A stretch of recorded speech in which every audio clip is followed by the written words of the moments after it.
แม่เคยบอกจำปาว่าคำสัญญาหรือคำสาบานจะศักดิ์สิทธิ์หรือบอ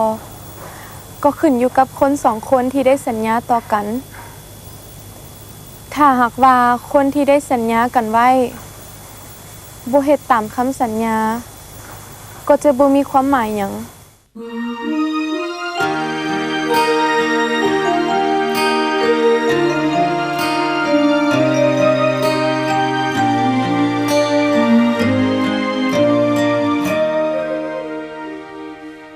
ใจคิดถึง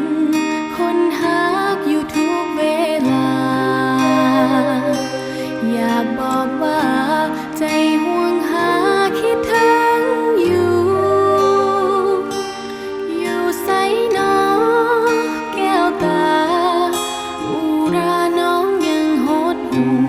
เจ้าจะหูหรือใด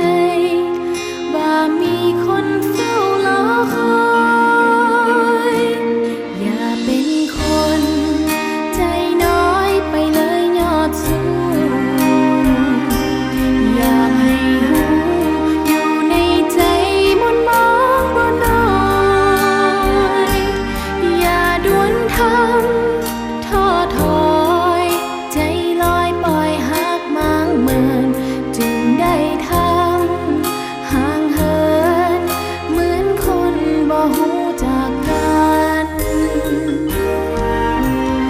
ยังบ่ลืมสัญญายังจือจำทุกคำที่